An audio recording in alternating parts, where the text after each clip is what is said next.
Hey everyone, welcome to the Crazy Amazing Humans podcast, where we highlight everyday humans doing crazy, amazing things. I'm Katrina Carlson. And I'm Jefferson Denham. Hey, Katrina. Yeah? Do you notice anything different about me? Yes, I do. If you're watching this on YouTube, you will see that he has got some crazy looking colors, I would say. He? Yes. Kennerson. Kennerson. You can call me Kennerson today. Okay, Kennerson in his colorful Ken outfit. I see neon colors, a wonderful blonde hairdo. Right. And I can see Katrina's stunning pink Barbie ensemble as well. Well, Hey, thank so, you. Kat, Yes. when you were younger, did you play with Barbies growing up? Why, yes, I did. I Did did play you? with Barbies. Yes, I had my own. I made my own Barbie dream house too, out of our cupboard. Look that at had you. like a shelf, and that was the second story. It was very exciting. I loved my Barbies. Nice. What about you, Kennerson? Thank you for getting Kennerson right. I did have a G.I. Joe, and I immediately put him into a Superman outfit because, hey, Superman was my guy. You'll always be my Superman. Yes, you will. You're a Superman in my book. And today we have a Superwoman with us. Yes, we Our do. guest is Lisa McKnight. Lisa is the Executive Vice President and Chief Brand Officer of Mattel. She's been the global head of Barbie since 2016 and executive vice president and global head of Barbie and Dolls since 2019. So we are certainly going to talk about the Barbie movie, y'all. Yes, we are. And you're All going things to Barbie. love hearing some of the real inside scoop, but you're also going to be blown away by the many ways in which Lisa and her team have leveraged the Barbie brand and the movie's huge success into some wonderful philanthropic efforts. Right. You know, we wanted to just thank you so much for joining us from wherever you are on this pink planet. It's pink today. We believe it's more important than ever to stay positive, stay active, and stay connected. No truer words, Jefferson. And we're so glad you're with us today. Let's get to it. All right. We always want to express how much we truly appreciate you. And we want to remind you that you are crazy amazing. I want you to feel, I want you to feel something crazy, crazy amazing. Hi, this is Kim Campbell, and you're listening to the Crazy Amazing Humans podcast. Make sure to subscribe on your favorite podcast platform and on the Crazy Amazing Humans YouTube channel so you'll be the first to know when a new episode comes out. Hey everyone, we're here with Lisa McKnight, who has been the global head of Barbie since 2016 and executive vice president and global head of Barbie and Dolls since 2019. She's been with Mattel since 1998 in many different roles. In her current role as executive vice president and chief brand officer of Mattel, Lisa oversees all of Mattel's toy categories and global brands, as well as design and development. Lisa has been credited with leading the transformation of Barbie, and under Lisa's leadership, Barbie was the #1 global toy property for 2020 and 2021, and the #1 global doll property for 2020 through 2022. Forbes recognized Lisa as one of the top brand marketers in the world for 2023. So Lisa has led the charge in defining Barbie's global social mission with the launch of the Barbie Dream Gap Project in 2018, a multi-year initiative dedicated to leveling the playing field for every girl. Since launch, the program has positively impacted over 25 million girls. For those of us who have daughters, thank you for that. Yes. Lisa has served on the boards of Makers, Women Who Make America, and the Toy Industry Foundation. She is also a member of Women in Toys, through which she serves as a mentor to women in the toy, licensing, and entertainment industries. Oh yes, Lisa, my friend, welcome to the Crazy Amazing Humans podcast. We're so happy to have you here. Well, thank you. Thank you both. So great to be here with you. Thank you for making time to be with us. So the big pink elephant in the room is the Barbie movie, which we are going to get to very shortly. But first, we just have the burning question. Did you play with Barbies growing up, and what role did they play in your life? Yes. I am a true Barbie girl. I played with Barbie probably well into middle school. I was a big fan. I have a younger sister, and we would play for hours, in our bedroom floor. My favorite Barbie was Malibu Barbie. I'm a girl from the 70s. She was my gal. And, if you can see it, you can be it. I mean, there I was playing with Barbie, imagining my future self. And here I am years later leading the brand and living in Southern California, where Barbie's from. It's pretty incredible. That is, wow, living the dream. Okay. When you were growing up, Katrina and I were wondering about this. When you were growing up in San Francisco, did you ever experience or see other girls experience anyone declaring that girls don't do that, or people trying to impose limitations on a girl's aspirations? Well, it's really interesting. I actually was fortunate. And when I was younger, I went to an all-girls school. So I went to an all-girls school for elementary and middle school. So I felt very empowered in that environment. Wow. And like I said, I have a sister, and my parents are, of course, very supportive and always said I could do anything I wanted to do. And in fact, I even played on a couple all-boys sports teams when I was younger because they didn't have girls' teams. But having said that, I did notice a difference when I went to high school. And I went to a co-ed high school. And I myself became more self-conscious. And I did remember that, I was more insecure about raising my hand in the classroom. And I did feel as though boys were selected more often to do lab projects or to lead discussions. So those are sort of my earlier memories. That's really interesting. That's amazing. You had that all-girls school foundation, though. That I'm sure that propelled you in a lot of ways as well. And now look at you. You are the ultimate girl boss of the ultimate girl brand. So for any of our listeners, what was helpful to you as you were moving through your career on your path to success? Well, again, it's a few things. I mean, certainly, it was always about having supportive bosses, people that believed in me, people that could see that I could stretch, gave me, growth opportunities. But I would also say I've been successful and I continue to be successful by surrounding myself with the best talent. I've never been intimidated by people that are smarter than me in certain areas. I value opinions coming from everywhere. I value talent at all levels. And that's really helped. One of my guiding principles, especially as I've led Barbie, is it takes a village. Sometimes I say it takes a large metro area. It's definitely a team effort. And so that sparks the next question. You obviously achieved great success. You must have had some challenges, some setbacks, and lessons that you've learned along the way. Could you share some of those with us? I've definitely had some challenges throughout my career. I'd say there's a sort of a personal challenge that I can think about, and then there's many professional challenges. On a personal level, I always had trouble balancing being a mom and a professional. It was difficult for me. I never felt like when I was younger that I was making the right choices, and I use this expression, faking normal. When I would go to work, I would try to put on sort of the work facade and not embrace the fact that I was also a mother. I would sort of act like nothing was happening behind the scenes when, meanwhile my phone would be blowing up because something happened in preschool or there was something going on. But I didn't feel like I could be my true authentic self in my early years as a professional working mom. I think that's changed a lot today, and everyone's very much encouraging people to show up as their authentic selves and to own the messiness of life. But I always felt like I had to fake normal and kind of hide some of that. So that was a challenge. I would say professionally, in addition, working at Mattel for 25 years, I've worked for 6 different CEOs. Everyone had a different leadership style. Lots of politics came with all of it. And at each time, I had to have a reset, think about my role, think about my values. Were they syncing with this new leader's values?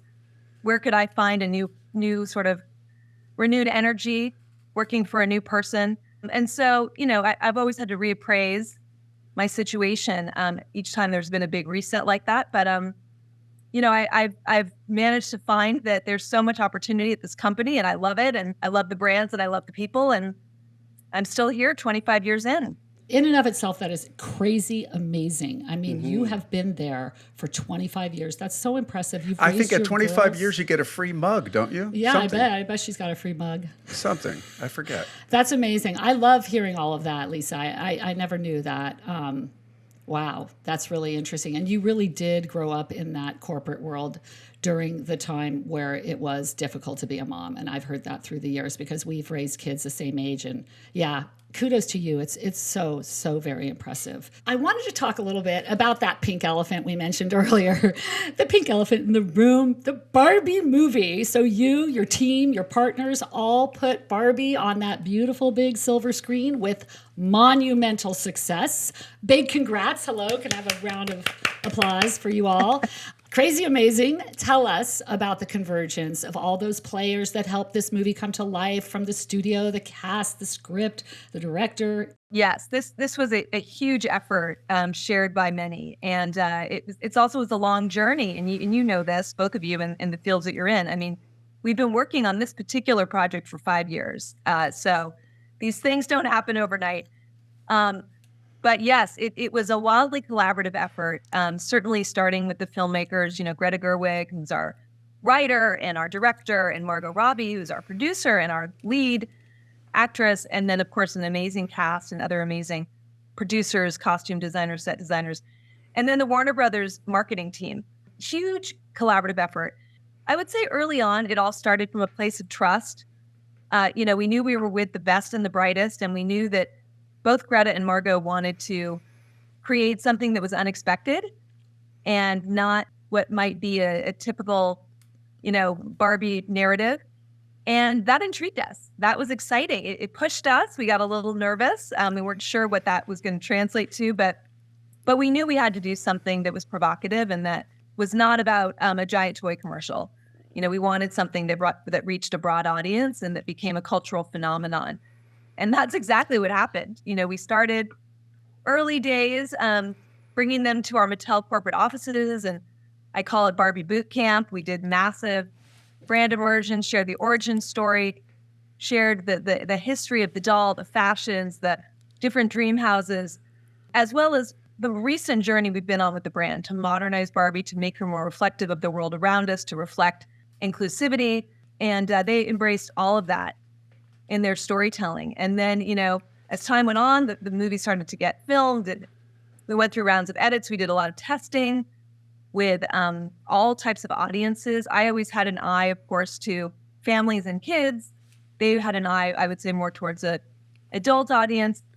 We knew, again, we wanted something that appealed to everyone. But it was a really wonderful collaboration. Again, built on a lot of trust, knowing that we were working with top talent. There were times when I wasn't comfortable with some of the things that we were doing, but it was good. It was good to be pushed. Yeah, I love that. What would be an example that was like, I don't know about this, and then either it went one way or another? There were a couple things. I mean, a few things around. I'll just start with even just the marketing of the film. The first lunch meeting I had on the Warner Brothers lot was very, Hollywood, with the president of advertising and marketing for Warner Brothers. And he said, what do you think about this as a marketing handle? If you love Barbie, this movie is for you. If you hate Barbie, this movie is for you. That's interesting. And I almost had a heart attack. Why would I put "if you hate Barbie" out there in the world? I've been managing this brand for many years and appreciate that this is a brand with 60 years of legacy. And I thought, why would I pronounce to the world "if you hate Barbie"? So that was a tough one to get comfortable with. But I appreciated, after I sat with it, what he and the filmmakers were getting at. Again, they wanted to be provocative and they wanted to invite the world, whether you're close to Barbie or not, to reappraise her. And that was really interesting. And so anyway, that was one example. Then I would say in the movie itself, there are certain topics that, we just as a brand, we don't want to get into. We don't want to be divisive. We're a brand that certainly stands for female empowerment. We want to have meaningful discussions in that space. But, we've got to make sure that we're appealing also at the same time to a broad audience. And I always say we sell as many dolls in red states as we do in blue states. And we're as ubiquitous as Coca-Cola. So we had to make sure there were certain topics that can be divisive, weren't exploited. Hey, beautiful people. This is the part of our episode where we quickly remind you, if you're enjoying our podcast on YouTube, please take a moment right now and like this video and ring the bell. And if you're listening on your favorite podcast platform, be crazy amazing and write us a review. Very much appreciated. Now back to our conversation. And then there was another fun marketing partnership that we had a debate over. There was desire to reach a 20-something audience, so they wanted to do an integration, Warner Brothers did, with Love Island, and specifically Love Island Australia, because Margot's a fan of that show. Okay. Katrina, you know that our girls love that show too. Yeah. It's a popular show. I've never heard of this 20-something show. crowd. But I just said we cannot Oh my. do an integration with Love Island. But I did compromise and say we could do something fun with Ken and The Bachelor. So that's where we compromised. So it was a lot of that kind of, I had to be the brand steward, but at the same time appreciated that, Warner Brothers knows how to create epic 4-quadrant films. And obviously the filmmakers knew that they were creating something amazing. So I had to trust the process.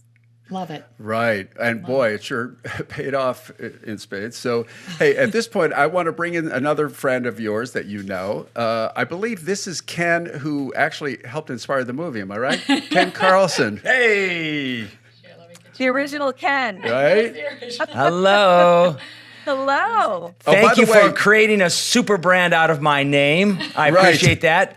And ensuring generations of newborns be named Ken. Right. Thank you. Right. Yes, we've So always nine. said there weren't enough Kens. Watch 9 months from now. See how many Kens there are. I bet you they're going to be a so tough. what I wanted or to Ryan, say- the name Ryan too, maybe. Or Ryan. What I wanted No, to say, and though. you're more than enough. You're more than enough. Well, that's what I wanted to say. If you're not watching us on YouTube, I want to describe what Ken is wearing. It says, "I am Knuff." Well, you've seen it. Yeah. But I'm wearing it. Yeah. And I think Ken's Ryan wearing stretched it. this one out a little bit, so I'm swimming in it. And but- he's more than Knuff for Katrina. He is. So he's much more than enough. So, You're right. more than Knuff. Well, it's so fun fact. So, Ryan in the film wears a Knuff tie-dye sweatshirt, and we quickly went into production on that sweatshirt Smart. and sold it directly from our Mattel Creations website. And we've sold, hundreds of thousands of units. I mean, it went overnight. It was just incredible. It's The so response to fun. these products has just been amazing. that's amazing. That's why Ken's in a black t-shirt. Right, Because and we so- did not find the tie-dye one. So when our- your next... Our personal Knuff told us that the Barbie movie, and I think these numbers are right,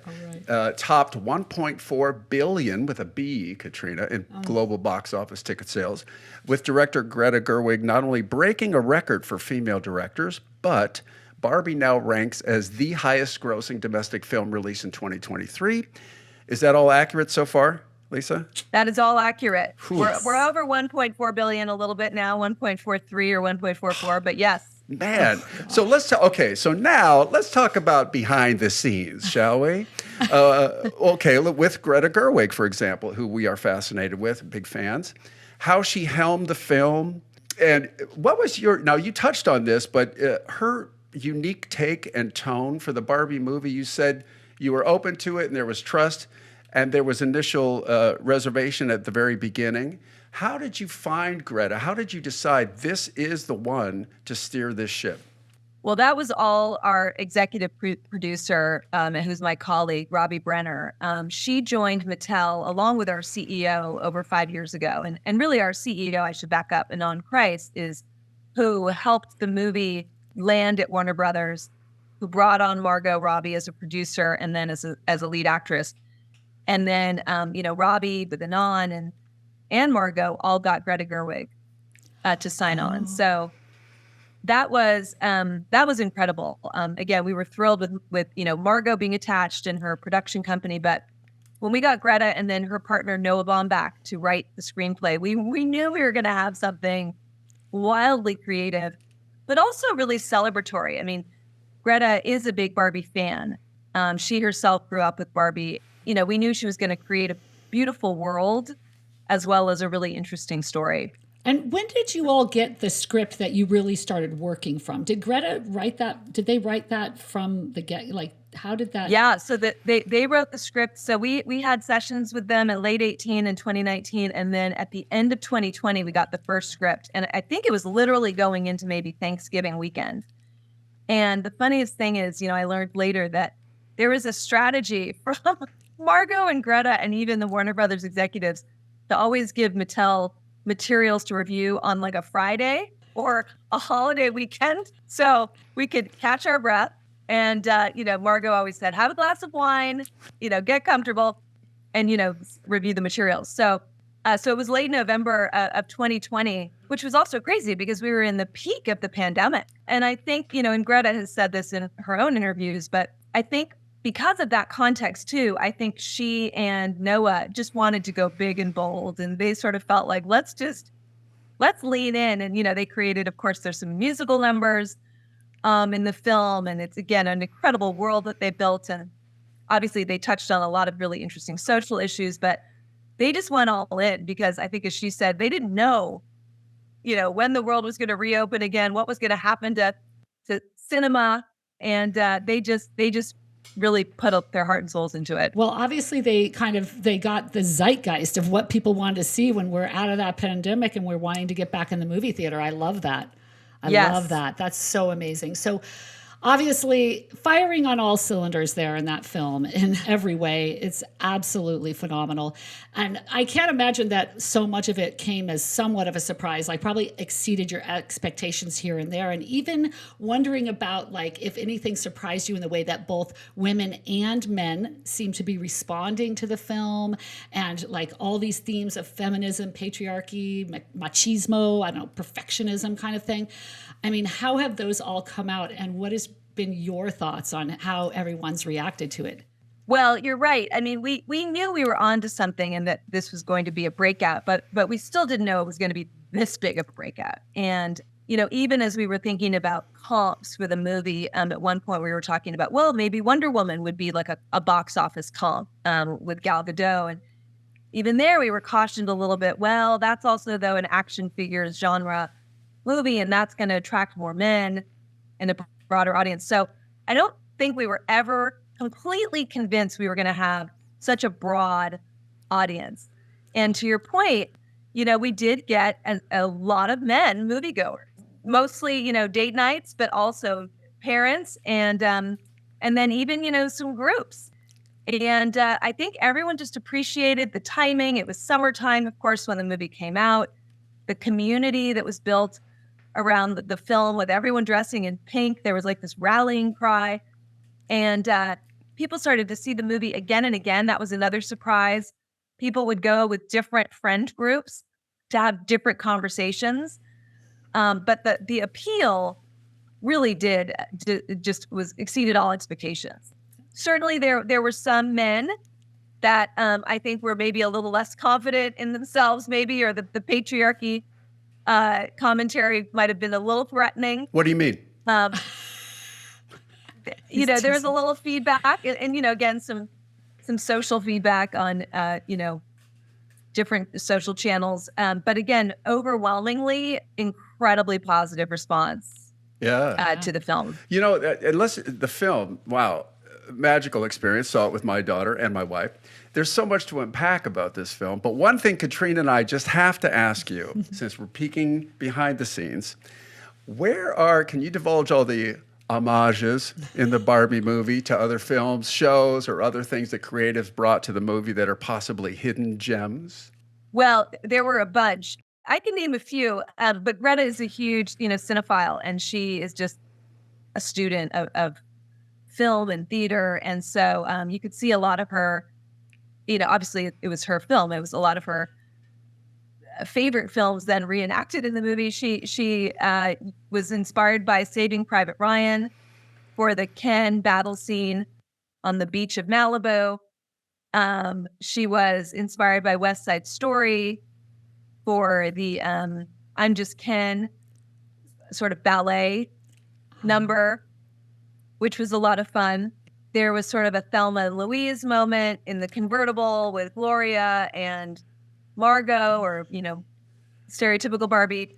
So lots of fun nods. There was a quote referencing Braveheart at the very end by one of the Kens. So a lot of fun nods and winks. I just loved seeing all those little homages. They were so Me too. cool. I know. And like how they went big on some of Very those music clever. numbers. You're like, okay, wait, where are they going now? So Loved it. obviously you guys hit on all the marks, and the success of Barbie has incredible implications also for the power of female storytelling within the film industry, but also the power of women across many other industries and the economy as a whole. So I was wondering, what lessons do you think we can glean from this success?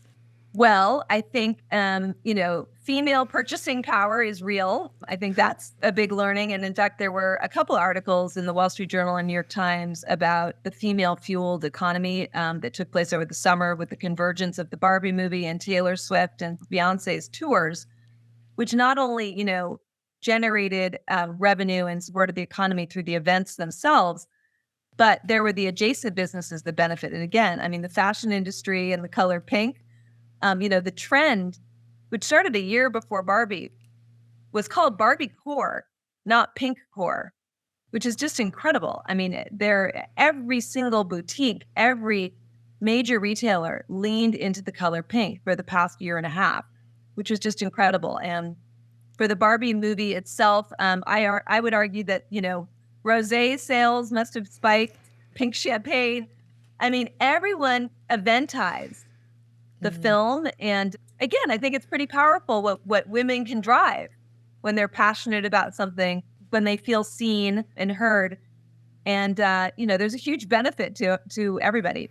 So not only through the movie, but through Barbie itself, the brand, you've recently stated, I believe, that there are now roughly, 175 different kinds of Barbie. Let's talk about the modernization and transformation of the Barbie brand. Yes, Barbie has gone through a massive evolution over the past 10 years. We took some big swings in the, 2013, 14, 15 time period where we had realized that, we weren't keeping pace with culture.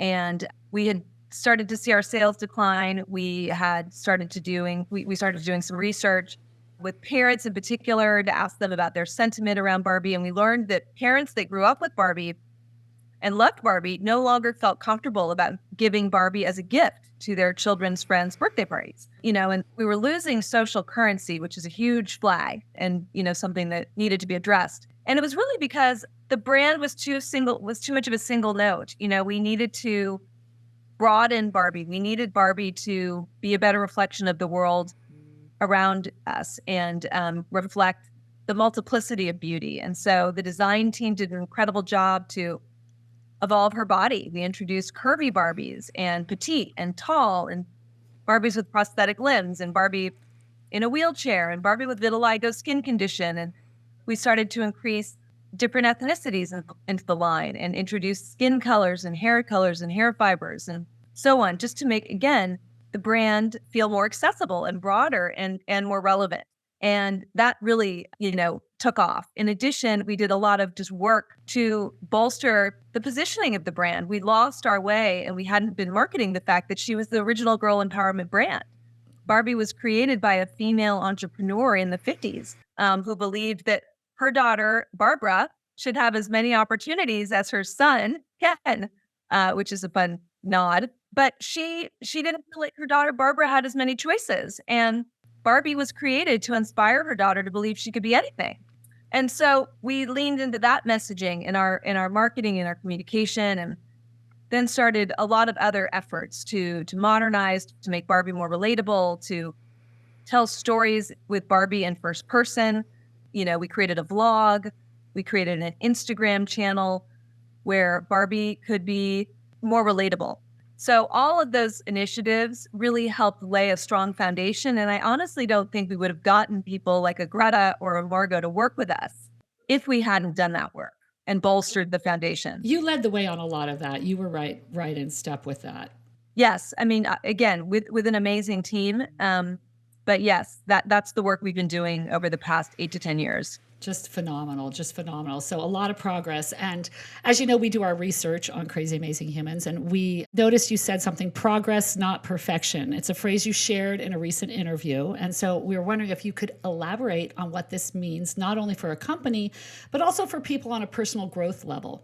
Yes. Well, I think, it's if goals are too overwhelming, you give up on them.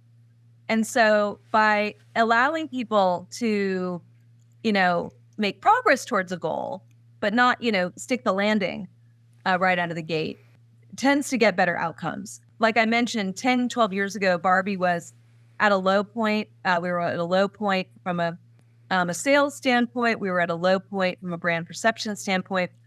And I knew it was going to take time to change the trajectory. So we really, again, focused everyone on progress, not perfection. Like, just begin, start. Again, overnight, we're not going to be the most diverse doll line in the world. 10 years later, we are. But start the journey and know that you'll get towards perfection, even though there's never, I think, a perfect state, because there's always more to do. But, give yourself permission to start the journey and then recognize the progress and taking small wins as you go. Yes, sister. We were so intrigued by that phrase that, was it? A perfection is the enemy of the good kind of thing. But just to celebrate the wins, the steps forward, and not sabotage yourself. That's pretty cool.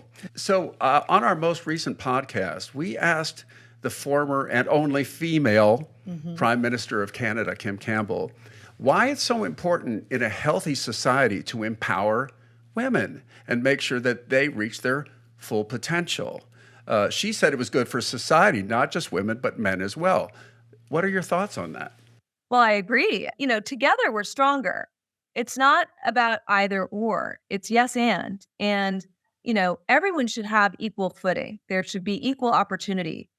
That's what the Dream Gap is also all about, by the way, which is, making sure that girls have the same opportunities as boys, and that for some reason, starting at the age of 6, girls do start losing confidence in their abilities and don't think they're as smart as boys or as capable as boys. And what is causing that in society is what's fascinating. But, we're working on trying to figure that out. But in the meantime, we're trying to create more, positivity around girls and positive role models and show girls, real women doing amazing things so they believe they can do it.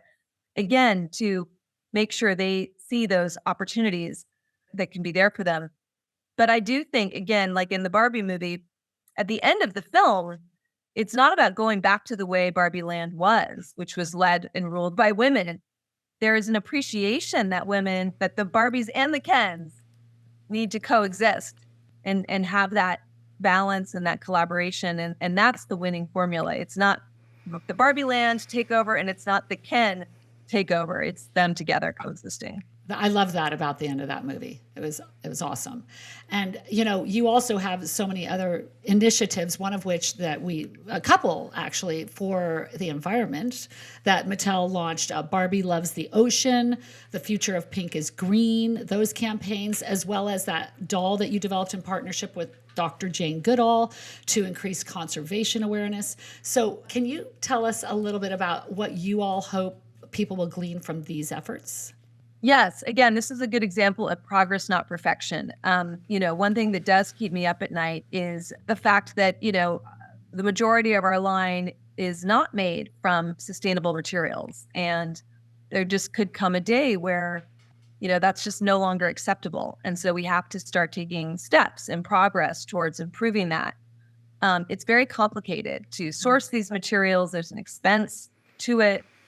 So again, it's an easy thing to get discouraged by, but Mattel has made a commitment by 2030 that as a company, we're going to dramatically reduce our carbon footprint and lean into as many recyclable and sustainable materials as possible. So as part of that journey, Barbie wanted to take steps, and we have created a product line made from ocean-bound plastic. That's most of the doll. The part that is not made out of ocean-bound plastic is your actual head, because it's a vinyl head, it's a malleable head, and these materials don't exist right now that can give us that same experience. And that's the other thing that's been challenging in this evolution is, you don't want to take anything away from the consumer experience. The quality has to be identical.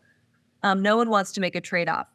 So anyway, it's not an easy process, but really proud that we created this product line made from ocean-bound plastic. And like you said, we created a partnership with Jane Goodall to raise awareness. It's also sustainability is a really important and protection of the environment topic for kids. So we wanted to start that conversation at a young age with kids, show them what we're doing, give them tools and tips and things they can do to help the environment. And again, it's part of a longer, March to 2030 journey. Yeah, that's wonderful. So, okay, you've partnered with a number of people, but one I wanted to talk about was how the Barbie movie partnered with Save the Children. So I know you were really excited about that. Can you share a little bit of that with our listeners? Yes. Again, Mattel has had a decades-long relationship with Save the Children. And, we are always trying to ensure that in our marketing programs that there is a social impact component to what we're doing. And Save the Children, it was just a natural organization for us to build awareness and drive, frankly, fundraising towards. With the movie, we couldn't have been more thrilled that Warner Brothers wanted to join in, and Margot herself actually made some really empowering and moving PSAs, and all the money is in honor of the film and in honor of closing the dream gap and for girls around the world to create more opportunities. Wow.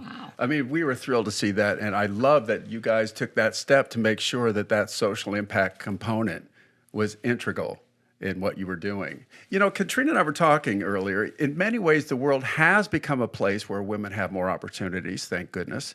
There are some also. Or at least in our country. Well, well, and other countries too. We're making progress. We're making progress. I'm not saying we're not perfection. Not perfection, no. So, but we also know that there are some unique dangers for young people nowadays as well. Now in this country or maybe worldwide, like social media, fueling a sense of comparison anxiety, fear of missing out. From your perspective as a mother, how have you and your husband helped your daughters navigate these situations? Is there any practical advice you can give moms and dads listening to this episode? This is probably the most difficult question. And Kat knows why. I mean, this is a tough one. It's hard. It's very hard space to navigate. And, also not being a digital native, it's also hard to be as close to what the kids are experiencing. But I think just broadly, it's about continuing to make sure your child, in my case, my daughters, know their truth, know who they are, have confidence in themselves, in their family, in their support group, know what's real and what's hyped and fake and manipulated. And, just try to stay true to that. There is so much, kind of false portrayals in social media. It's not real life. We all know that. I mean, back in our day, it was, magazine editorial. You look at beautiful homes with beautiful gourmet dinners put on the table and beautiful fashions. And you're like, I'll never measure up. I can't sustain that lifestyle.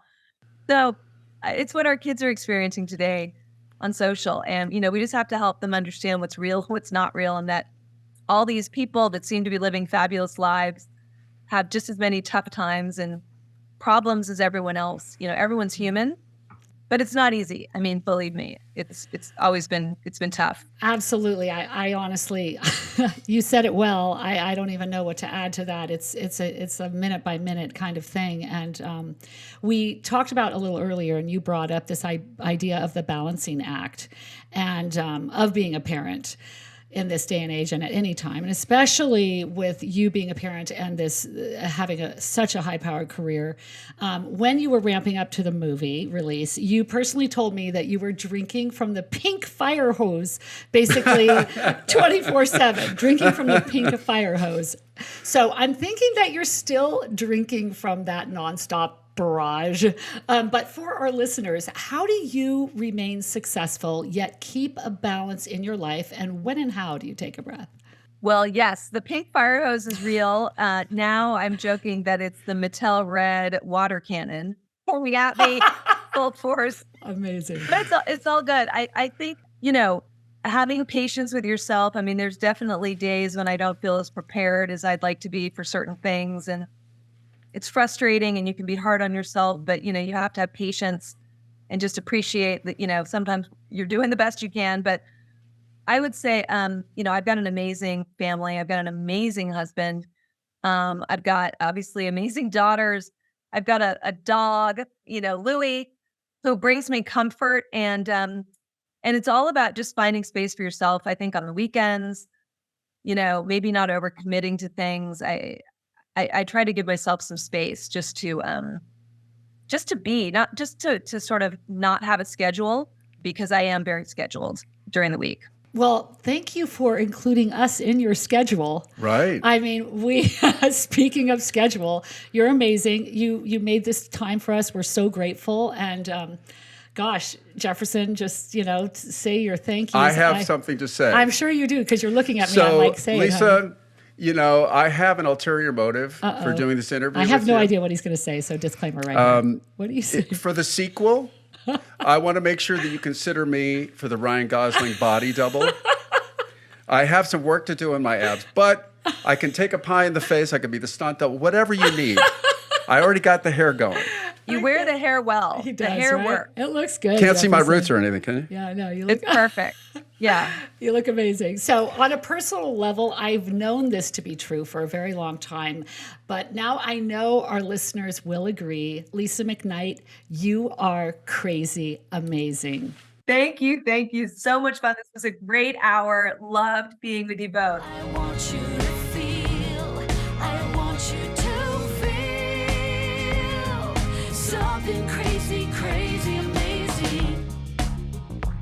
So that's our show for today, everyone. A huge thanks to Lisa McKnight for joining us today and sharing her story. I mean, what a great conversation with all that crazy, amazing behind the scenes scoop on not only the Barbie movie, but also on like how the large company can be profitable and be a positive force in the world. Yeah, right. Yes, and you can be profitable and still have, what was Lisa's word, social impact. Absolutely. And, they can evolve and grow and really make a contribution for And good. she spearheaded that evolution of the Yeah. Barbie brand. A takeaway for me, Kat, one was progress, not perfection, just as a personal thing. I love that. If you've enjoyed today's episode and you think that it would be meaningful or helpful for someone hey, or if it would be fun and entertaining for them, be a crazy, amazing human. And please let them know we rely on you to get the word out about our podcast. Right. So when you watch this episode, make Yeah. sure you dress like Barbie and Ken. No, you don't have to do that. But do remember to make sure and subscribe to the Crazy Amazing Humans podcast, wherever you get your podcasts. We've also filmed the podcasts, so you can check us out on the Crazy Amazing Humans YouTube channel. And make sure to leave comments, please. We would love to hear what you're thinking. We really do. We want to know what you think. And most of all, we want to be sure to thank you for being with us. And we want to remind you that every little kindness has the potential to create crazy, amazing human experience, one person at a time. You are so right, Katrina. And as always this week, we want to encourage you to find one thing that you can do to extend kindness and love in the world. I'm Kenneth. No, I'm not. I'm going to drop that. I'm Jefferson Denham. You can say I'm Knuff. I'm Knuff. I'm Knefferson. No, I'm Jefferson Denham. And I'm Katrina Carlson. Stay healthy, stay connected, and we'll see you next time right here on the Crazy Amazing Humans podcast. I want you to feel, I want you to feel something crazy, crazy, amazing. If you have any questions or comments about today's episode, please make sure to write us at crazyamazinghumans@gmail.com.